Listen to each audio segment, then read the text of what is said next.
Okay. Well, what's up, guys? First of all, could you introduce yourself for the tape? I'm Joe Lansdale, all right. And I wrote the JONAH HEX short that's on the showcase. Oh, that's awesome. So when you first got involved in this, was this before or after or during the whole movie? I think it was before. Really? It was before the film, yeah. But I would imagine that it was meant to complement the film. I mean, I knew there was going to be a film, but at that time it had not yet been done. That's very interesting. So, can you tell us a little bit about Jonah's adventure in this? Well, I don't want to give too much away, but what I will say is that Jonah rides into town, that as he often does, looking for a bounty, and it kind of turns out to be a surprise for him. But it also turns out to be a surprise for the others as well. So I don't want to say any more than that. Being that short, it'd be easy for me to ruin it for you. I got to see a preview screening of it, so you're a cheater. No, you're a cheater. I was sent it. But I love the fact that it's such a beautiful Western tale of betrayal and bad things happening to bad people in 10 minutes. In 10 minutes, yeah. Were you inspired by any classic westerns, or did it kind of come all out of your mind? There was an original comic that they gave me to base it on. Okay. But the comic was longer, and I had to cut it down to 10 or 12 pages. So we took the basic thrust of that story, and I wrote my own dialogue and kind of my own approach to it. So you have to give the people credit that had the original concept. But I was inspired a lot by Sergio Leone in this particular one. I was kind of giving it that feel, and also probably the Outlaw Josie Wells, the film, as well as the novel by Forrest Carter. And I'm a big fan of Westerns. I've actually written Western novels and Western comics. I wrote JONAH HEX comics. I wrote Two Gun Mojo and Riders of the Worm and such, and Shadows West. And I wrote a Batman the Animated series on which JONAH HEX appeared, called Showdown. Okay.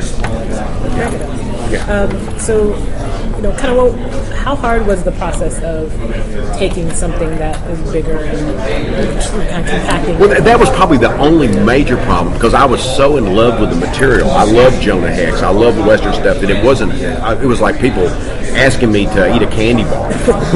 Eat this candy bar and pick the one you want. And so that's the way I felt. But that was the only difficult part, obviously, was that you had to trim it down to this shorter length. And so that was kind of a challenge, but it was a fun challenge. There was one scene I wrote that I noticed that they left out, and it works without it.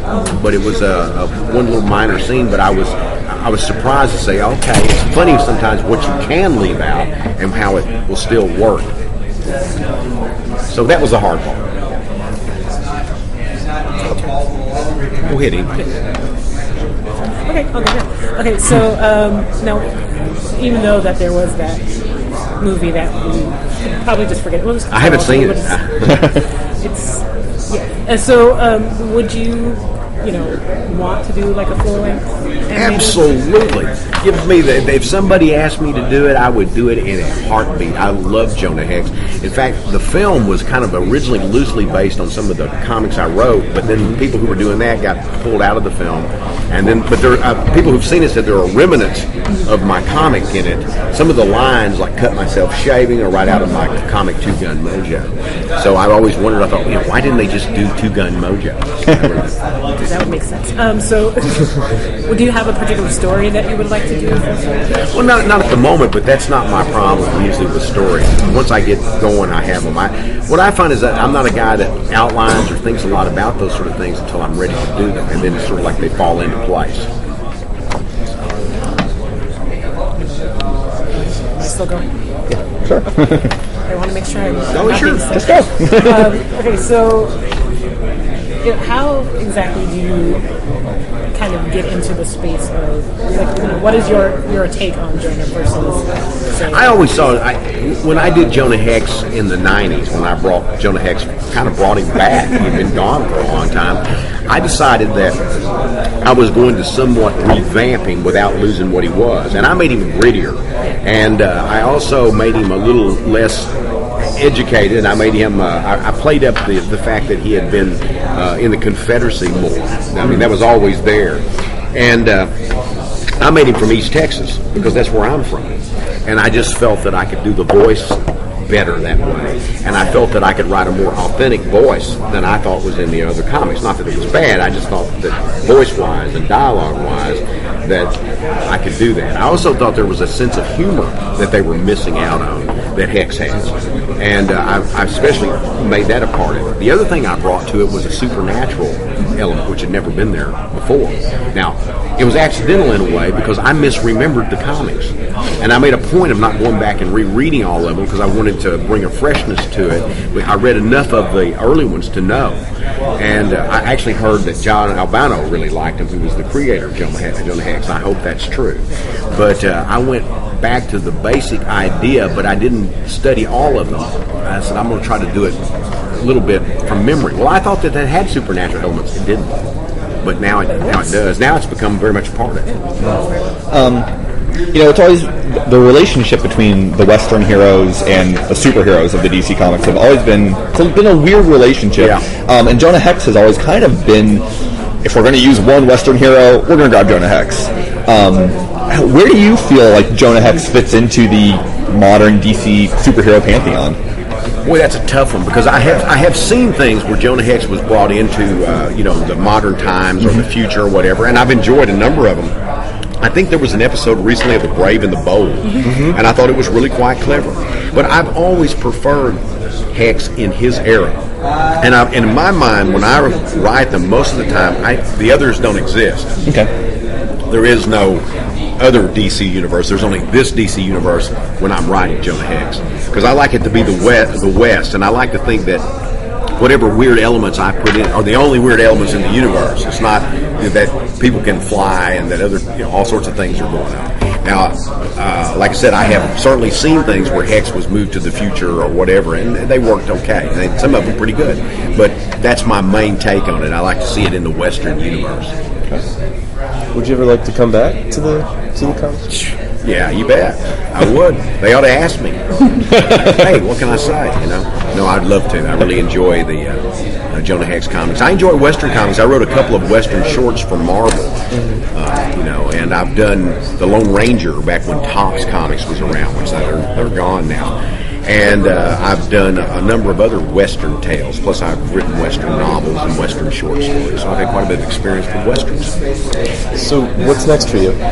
Well, I'm actually doing a screenplay of a novel of mine right now, so Savage Season. But as far as like in comics, I'm going to be doing a adaptation for IDW, so it's another comic book company.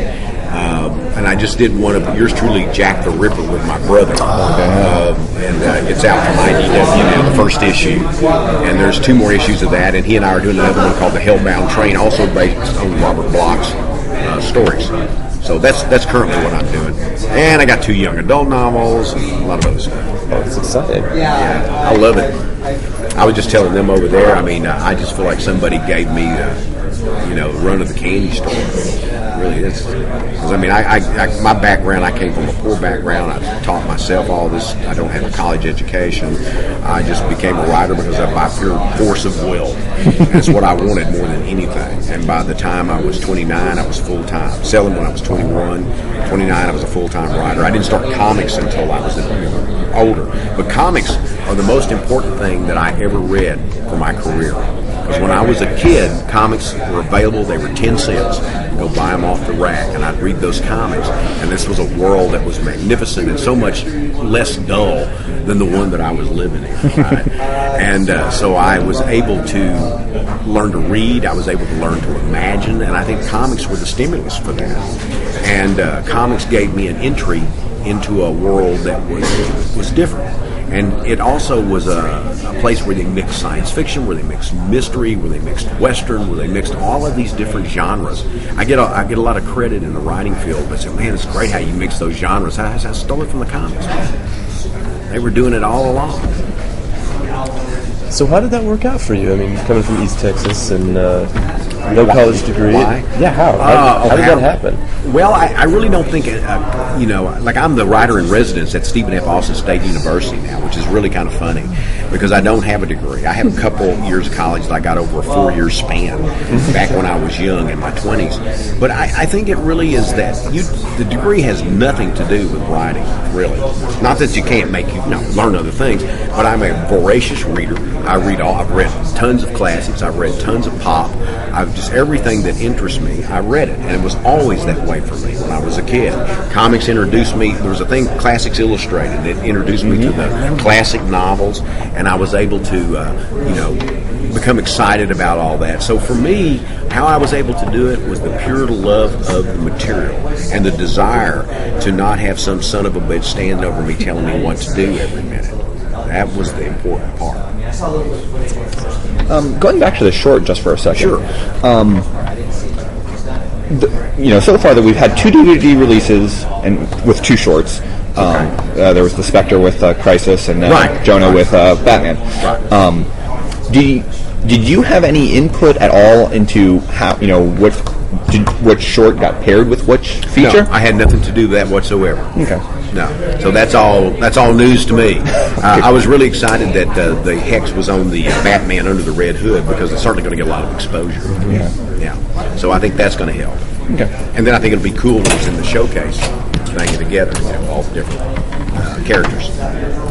And what did you think of Tom Jane coming on as Jonah Hex? I mean, He was terrific. His voice was wonderful. Man, he nailed it, didn't he? I love him. Yeah. He's amazing. Yeah, I really like him. Yeah, he did a good job on it. What's funny is that, I didn't know that he was on it when I got it. Nobody had told me he was doing the voice. I heard the voice. His voice is perfect. And I looked at his Jane. Oh, that's interesting. That's cool. He's awesome. He's a really talented actor with some solid nerd cred. Yeah. I think couldn't have been better. Well, he's a guy that's probably just hitting his stride now, I think. That's the way I look at it. Yeah, I heard he stole the show at the Eisners last night. Did he? Yeah, I heard he was great. Yeah. Anyway, so what he was mentioning, when people talk about a Western character in the DC universe, it's Jonah Hex. Sometimes you'll get a backlash. Sometimes. But it's mostly Jonah Hex. Why do you think that is? What makes it so pick of the litter for people? I think one thing is it's the most powerful of the bunch. And there's no doubt that scar makes people remember Jonah Hex. And the fact that there's something ironic and not quite bitter, or at least bitter on the surface about Jonah Hex that makes him unique. He's a little bit of an anti-hero. He's sometimes a little ambiguous exactly what it is he's doing or what it is he's wanting to achieve. He's out for himself most of the time, but he's also he has a code of honor, and he'll include certain people in it if he thinks they're worthy. But he doesn't include them just to include them. So in that manner, I think that he's unique. The others, are all interesting characters, but Jonah, to me, can't be surpassed. He's the best. One more minute. Last questions. Well, you mentioned that you did the Batman animated series episode with I did Jonah. several episodes, but that one with Jonah. Specifically with Jonah. Mm-hmm. So how exactly did that come about? Because I remember when I was watching it for the first run, I was like, this is really cool, because I just never would have thought that they would have put him in. Well, Michael Reeves, who was a story editor then, and they had some general idea that they wanted to do about Hex in the West and kind of tying a sort of Jules Verne things and Ra's al Ghul, and so they sent me this general idea and says, can you do something with this? And I said, I'd love to. And a script just fell out of the typewriter at that time. I was using a typewriter, not a word processor. And I felt that it would... Now, in this sense, I think you can mix Hex with sort of like that Victorian and the things that are his era and below seem to work better to me. I could see him in the Journey to the Center of the Earth or something, But there's still a kind of primitiveness about that, or a steampunk feel to it, which I think kind of intersects with Hex. And so for me, that was a dream come true. And I loved all the Jules Verne stuff. Master of the World was kind of the novel that they were playing off of there, and they were making Ra's al Ghul the Jules Verne character in many ways. But it was again, a delight.